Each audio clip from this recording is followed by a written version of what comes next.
Shalom, selamat pagi Bapak, Ibu, Saudara-saudari yang dikasihi Tuhan Yesus dimanapun Anda berada. Mari kita satukan hati kita, kita bersatu dalam doa. Selamat pagi Bapak, selamat pagi Yesus Kristus, selamat pagi Roh Kudus. Allah yang sangat mengasihi kami, Allah yang tak pernah membiarkan kami, Tuhan, Engkau selalu ada di samping kami, karena kasih-Mu kepada kami.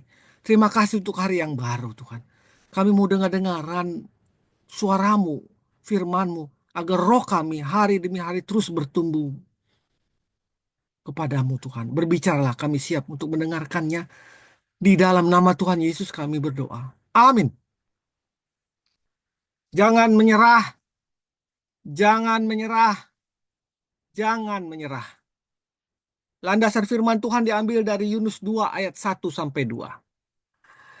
Yunus berdoa kepada Tuhan Allahnya dari dalam perut ikan itu, katanya. Dalam kesusahan aku berseru kepada Tuhan, dan Ia menjawab aku.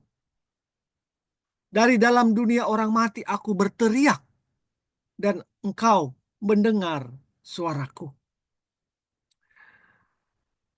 Yunus yang disuruh Tuhan ke Niniwe untuk menobat, mentobatkan orang Niniwe dari kejahatannya, menolak Tuhan. Karena dia pikir bangsa Niniwe itu harus dimusnahkan karena kejahatannya. Tetapi Tuhan sendiri memberikan kesempatan untuk orang Niniwe itu bertobat. 40 hari engkau serukan pertobatan ini agar mereka bertobat, maka aku tidak akan jadi menjungkir balikan kota ini, kata Tuhan. Yunus tidak setuju. Tuhan, bangsa itu harus dimusnahkan. Sehingga Yunus tidak mau ke Niniwe. Dia malah lari atau kabur ke Tarsis, yaitu Spanyol, daerah Spanyol. Dia naik perahu, singkat cerita, dia naik kapal, dan singkat cerita, waktu dia berangkat, terjadilah badai tofan dan angin ribut yang begitu besar. Nakhoda dan awak kapal di sana menjadi bingung dan menjadi takut. Singkat cerita, Yunus mengatakan kepada Nakhoda di situ bahwa penyebab dari semua ini adalah dia. Karena dia melarikan diri daripada Tuhan pada waktu dia disuruh, diperintahkan Tuhan untuk ke Niniwe untuk memberitakan pertobatan karena kejahatan bangsa Niniwe itu. Singkat cerita, Yunus menyuruh mereka untuk menceburkan dirinya, menceburkan Yunus ke dalam air laut supaya badai berhenti. Dan singkat cerita, Yunus diceburkan ke dalam laut yang sangat luas. Tetapi lagi-lagi Tuhan mengasihi Yunus, dan Yunus dimakan oleh ikan besar, diselamatkan, dan Yunus berteriaklah. Ini yang kita baca tadi. Dalam kesusahan, Yunus berdoa kepada Tuhan dalam perut ikan, katanya. Dalam kesusahan aku berseru kepada Tuhan. Ia menjawab aku. Dari dalam dunia orang mati aku berteriak, dan Engkau mendengarkan suaraku. Bapak Ibu yang dikasih Tuhan, dari cerita Yunus ini kita bisa melihat bahwa begitu besarnya kasih Allah, pengampunan Allah kepada umat manusia, khususnya kepada bangsa Niniwe yang sangat jahat, dan kejahatannya sudah terdengar sampai ke atas kepada Tuhan. Tapi Tuhan masih memberikan kesempatan untuk bangsa Niniwe bertobat. Jika bertobat, maka mereka diselamatkan. Yunus sebagai manusia mengatakan kepada Tuhan tidak pantas mereka untuk dikasih kesempatan, dimusnahkan saja. Allah mengasihi manusia. Yang kedua, Allah mengasihi Yunus karena Yunus sudah melawan, tapi Allah tidak langsung menghukumnya. Yunus ditolong Tuhan melalui mujizat Tuhan dengan mengirimkan ikan besar untuk menolong. Apa yang kita alami dalam hidup ini? Pergumulan apapun, serukan kepada Tuhan.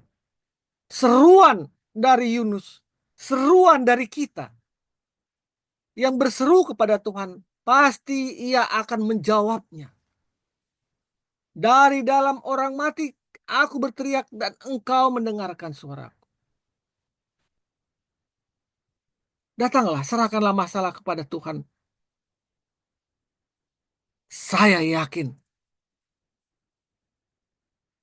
bukan masalah yang selalu Tuhan selesaikan, tetapi kemampuan kita melewati masalah itu dan kedamaian hati melewatinya. Tuhan menolong kita. Bapak, Ibu, Saudara-saudara yang dikasihi Tuhan, jika engkau mengalami persoalan kehidupan yang berat, apapun pergumulanmu, sakit penyakit, kekecewaan, dengki, iri hati, ingatlah ini selalu, bahwa engkau sudah ditebus Tuhan dengan harga yang mahal di kayu salib. Dengan darahnya. Dan engkau sudah menjadi ciptaan baru. Yang lama sudah berlalu. Datanglah kepada Tuhan. Berteriaklah kepada Tuhan. Agar engkau dibereskan dari rasa kecewamu, rasa kekhawatiranmu. Akan hal-hal yang ada dalam hidupmu. Penyesalanmu. Dalam menjalani hidup ini. Maka engkau akan memperoleh kelegaan daripada Tuhan. Rohmu itu akan diperbarui. Ingatlah, engkau sangat dikasihi Tuhan. Engkau adalah ciptaan baru. Bapak, Ibu, Saudara-saudara yang dikasihi Tuhan. Hidup di dunia ini hanya sementara. Di dunia yang fana ini. Jadi janganlah kita menghabiskan waktu kita dengan sia-sia.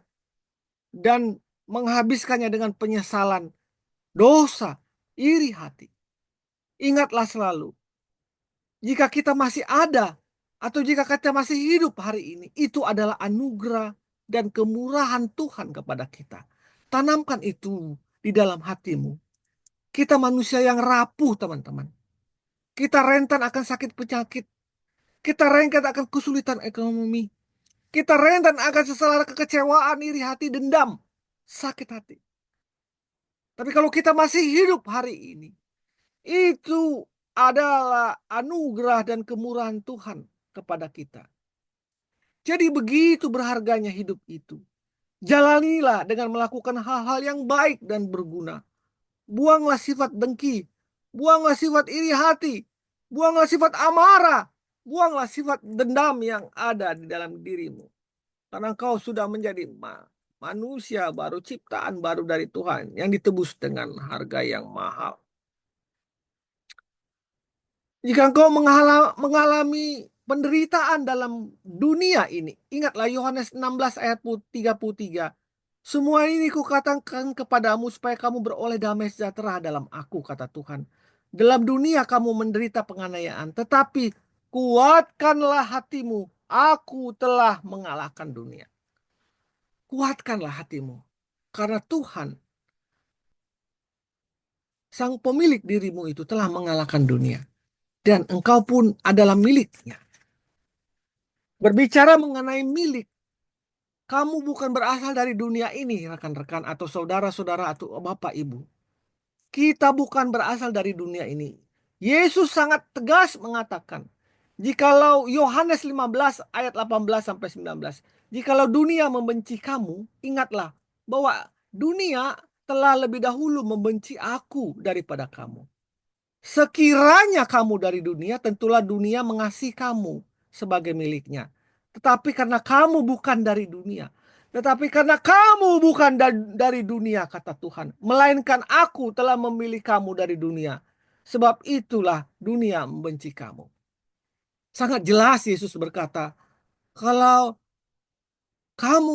kita bukan berasal dari dunia ini. Kita itu adalah warga negara surgawi milik kepunyaan Allah. Jadi wajarlah sangat berbeda sifat duniawi dengan sifat surgawi dan akhirnya dunia membenci kita. Hal ini dipertegas dari Filipi 3 ayat 20. Sebab Filipi 3 ayat 20 mengatakan, sebab kewarganegaraan kita terdapat di dalam surga. Dan dari situ juga kita menantikan Tuhan Yesus Kristus sebagai juru selamat untuk mengangkat kita bersama-sama ke dalam surga. bukan di dunia yang fana ini. Bapak Ibu saudara-saudari dikasih Tuhan, tentunya kita adalah milik kerajaan surga. Tetapi jikalau orang mengeraskan hati, tetapi banyak orang yang hidup sebagai seteru salib Kristus, melawan Kristus, mengeraskan hatinya. Maka Filipi 3 ayat 18 mengatakan, banyak orang yang hidup sebagai seteru salib Kristus. Kesudahan mereka ialah kebinasaan. Ilah mereka adalah perut mereka. Kemuliaan mereka ialah aib mereka. Pikiran mereka semata-mata tertuju kepada perkara duniawi. Jadi kalau orang yang punya sifat ini, yang pikirannya terus tertuju kepada perkara duniawi, ya, yaitu keserakahan, kemunafikan, dan segala yang ditawarkan oleh dunia ini, baik harta yang dia ambil dengan begitu serakah dari orang yang eksploitasi dan sebagainya, maka kesudahan mereka ialah kebinasaan. Jika mereka melihat aib mereka, dosa mereka bukan lagi dosa, tapi mereka merasakan bahwa aib itu adalah kemuliaan, maka hidup mereka bagiannya adalah neraka. Itu sangat jelas. Filipi 3 ayat 18. Jadi Bapak Ibu, bertahanlah. Jangan menyerah dalam kehidupanmu. Jangan ambil jalan untuk kebinasaan. Bertahanlah. Karena engkau adalah berasal dari warga negara surga. Kesempatan Tuhan berikan. Seperti Tuhan mengasihi bangsa Niniwe yang telah berbuat sangat jahat, tapi Tuhan memberi kesempatan dan bangsa itu bertobat, maka Tuhan menyelamatkan bangsa Niniwe. Itu bukan akan terjadi dalam diri kita. Jika kita mau bertobat, bertobat dari keadaan pemikiran dunia dan berubah menjadi ciptaan baru kepada Allah.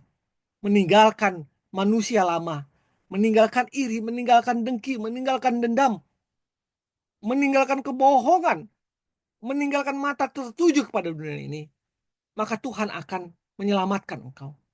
Tuhan akan mengangkat engkau menjadi warga negaranya. Selamat pagi, selamat bertahan dalam pergumulan hidupmu. Jangan pernah menyerah, karena engkau adalah bagian dari warga negara Tuhan. Mari kita berdoa. Bapa bertata dalam kerajaan surga, terima kasih Tuhan untuk firman-Mu yang memberikan kami kesempatan terus kepada kami untuk kami bertobat, meninggalkan manusia lama kami, dan menjadi ciptaan baru di dalam Tuhan. Mampukan kami ya Bapa untuk tidak memilih jalan kebinasaan, tapi memilih jalan surgawi karena kami berasal dari surgawi. Di dalam nama Tuhan Yesus kami berdoa. Amin. Selamat pagi, selamat berkarya. Tuhan Yesus memberkati. Amin, amin, amin, amin.